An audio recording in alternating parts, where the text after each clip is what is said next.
Hi, this is Bridget with Life on Spectrum, and today's episode is about money. Now, just like with everything else on the spectrum, there's usually two ways that a student on the spectrum react to money.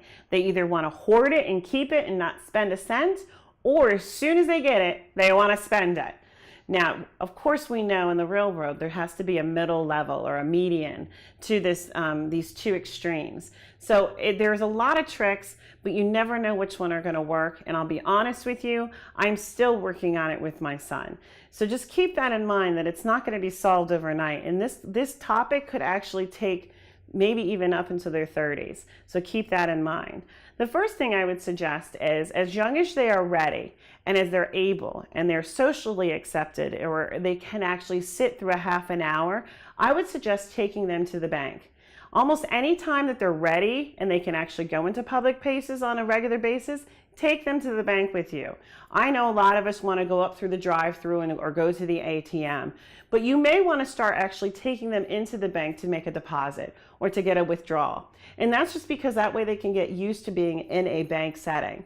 The other thing is make sure that they actually open an account for themselves. You can even call ahead and make sure they understand that your son or daughter is on the spectrum and that you're looking for a savings account or even a debit card account. And then that way they're actually ready and prepared for you, so they don't have to sit there a long period of time.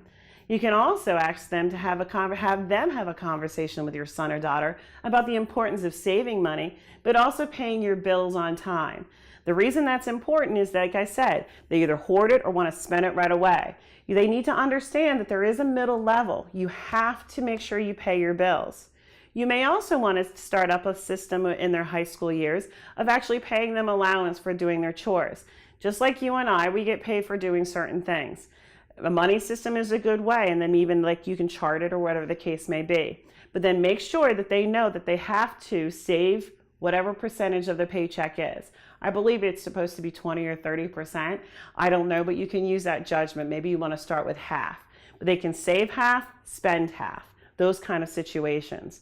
Also, when you're talking about money, though, you should talk about what they should spend their money on. For my son, this is one mistake I did. I always allowed him to buy whatever he wanted because it was his money. I'm kind of kicking myself in the butt on this one because he is a food hoarder. So he now loves to buy food. No matter how many groceries I buy, he will buy more food and buy food when he's at work. So be cautious of that. Make sure they understand the difference between wants and needs, and that you need clothing. You need certain types of food, but you don't always get what you want. So make sure they're aware of that.